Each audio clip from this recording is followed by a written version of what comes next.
this is my review of A24's 2024 Civil War, or titled Civil War movie. Civil War is a 2024 movie which was heavily speculated to be delayed or filled with far left or far right talking points. This movie intrigued me because I am one for politics. I find it very interesting. It is fun for me to talk about.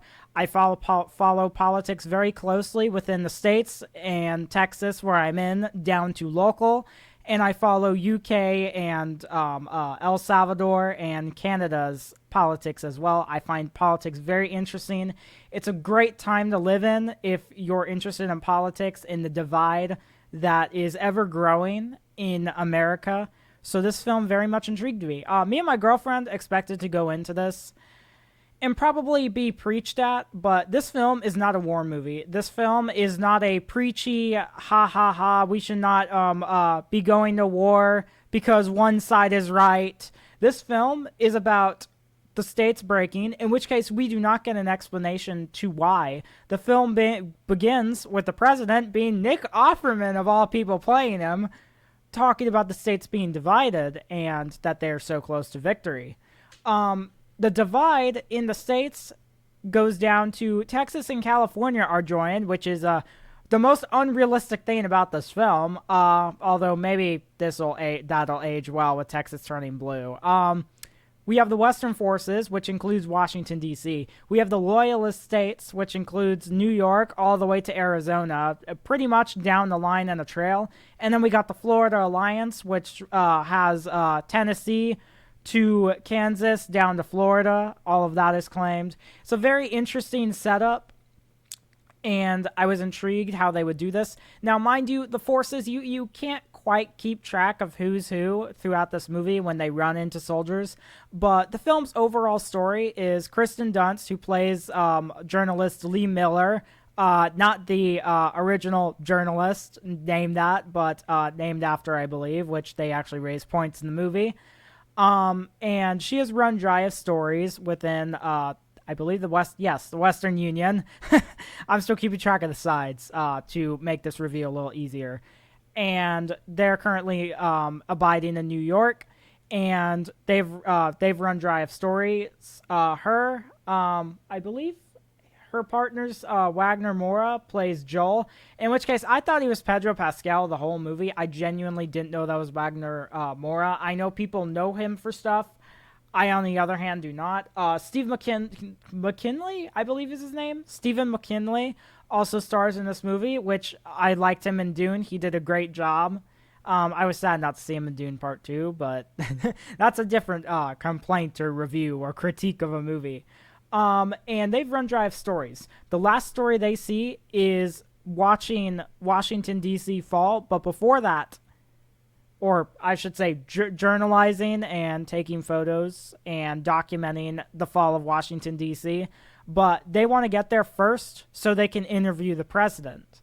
And it's a very interesting concept, as you don't really get to know who's right or wrong in this situation. The state's broke, and it is about journalists going from New York, looping around past West Virginia, going towards, I believe it's Kansas or Missouri, and then looping around to Washington, D.C. It is kind of a journalist road trip movie, and you see the devastation of what happens to America.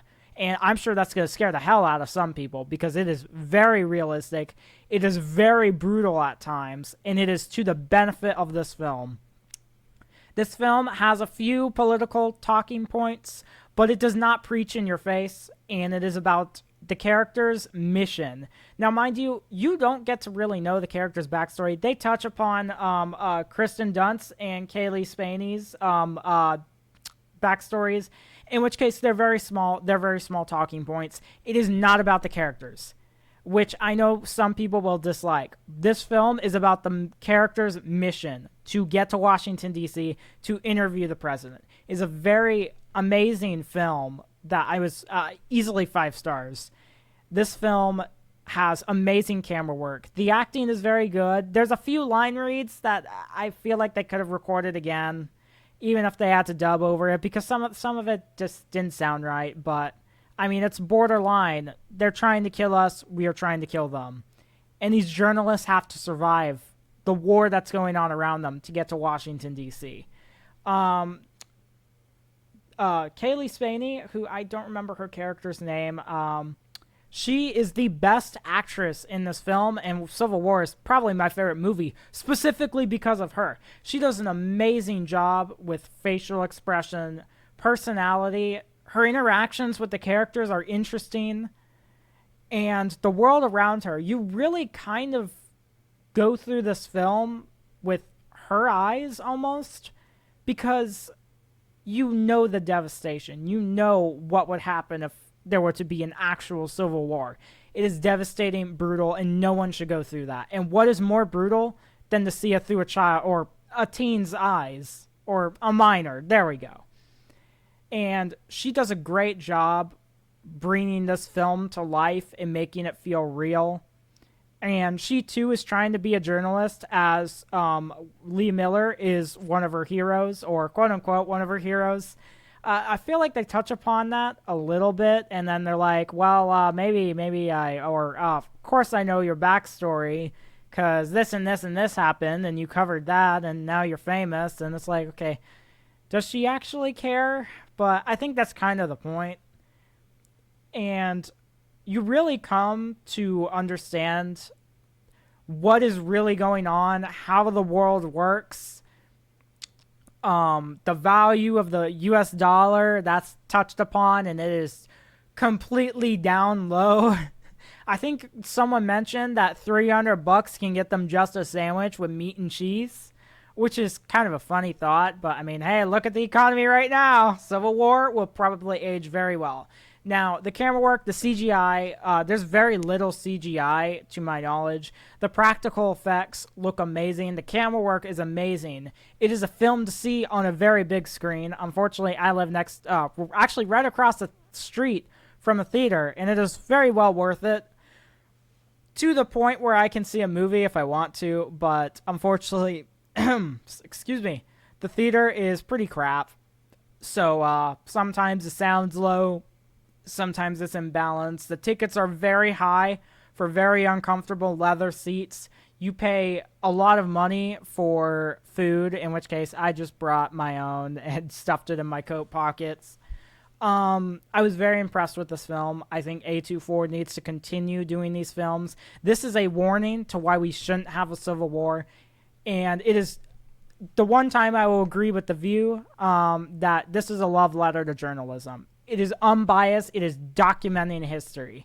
And that's what journalism should be. Unless it's an opinion piece, in which case I don't consider that journalism. That's what journalism should be. Documenting history. Writing the story. Documenting it. Videoing it. That is journalism. And this film presents that very well. And, you know, they're risking their lives going into gunfire to document footage, and it's brutal. People die around them, and they're disturbed. The acting, when someone dies in this film, you feel the weight when they die. You don't know some of the characters, but you feel the weight. You know someone has lost their life, and it is because of the reactions around them. Not so much that you see yourself that they die, but the reactions around them make it feel real. And this film very much impressed me. It is by far my favorite film. And if 2024 is has a crap lineup of movies as 2023 did, this film might remain my favorite movie of the year. And I really hope that Kaylee Spaney gets an Oscar for this. At least Best Supporting Actress, because she very well deserves it. Child actors are usually utter crap, especially in dystopian films. Usually it is overdrawn, over-exaggerated, very dumb. Their reactions are bad, their line reads are bad, and she is by far the best part of this film. Credit where credit's due. I didn't think this film was going to be good. I loved it. My rating of this film, what was I going to say before that? Oh, yes, I will be very interested to see political commentators review this film. I think the far left will overglorify this movie because of the few, I suppose, liberal talking points, but it's very brief. And as a person who does not take sides on the political spectrum, because I believe both are utter crap and do not help the country, I believe the one party system should be how it is. George Washington was right. But nonetheless, I believe the left will overglorify this film, maybe. And the far right, oh, I guarantee they're going to hate this film to death. I'm sure quite a few conservatives will, more than likely. I will be very interested to see the likes of Joe Rogan, Ben Shapiro, Matt Walsh. I will be very interested to see their talking points, as I was very interested to see what The View had to say before this film came out. And it is the one time I will agree with them. It is a love letter to journalism. What did you think of Civil War if you've seen it? If you haven't seen it yet, I highly recommend it if you're into politics. It's very much a film to strike up conversation. If you're interested in journalism, blogging, things like that, this film might interest you as well, as it feels real. And that's what makes this film. Civil War feels like an actual civil war. And this film will probably age well. I'm not saying a civil war will start, but let's be honest, this film almost got delayed because people fearmonger that it will. So I have a feeling this film will age very well. I'm going to give it a 9 out of 10. If it was 1 out of 5, I give it 5 stars. But that is only because I would give it a 4.5. If I have to narrow it down. There's a few line rates and there's a few critiques that I might make of this film. And that's mostly on the line of the acting and maybe... It's like midnight. Maybe the characters, but yeah. If you've seen it, I'd love to hear your thoughts in the comments below. Tell me what I should review next. If there's any movies you want me to review coming to theaters soon, please let me know. I plan to review Arcadian when that comes out. I plan to probably review a few more that are coming out. Ministry of Ungentlemanly Warfare. I'm very curious about that film. I like Henry Cavill a lot, and the cast is pretty cool. And Guy Ritchie hasn't really failed on a lot of movies. I like The Covenant a lot. So, yeah. Thank you very much for watching. And if you haven't seen it, I recommend this film. If you're into dystopian, journalism, politics, those are the 3 main themes that will probably intrigue you in this film. Maybe if you like war movies, but this film does not focus on the war, and it is a lot of dialogue and living in this space rather than seeing all the war around the spaces that are clear. Yes, thank you very much for watching. Please subscribe. Please let me know what you thought below. If you haven't seen it, then this is my short review of it. I highly recommend it, and I will see you in the next review.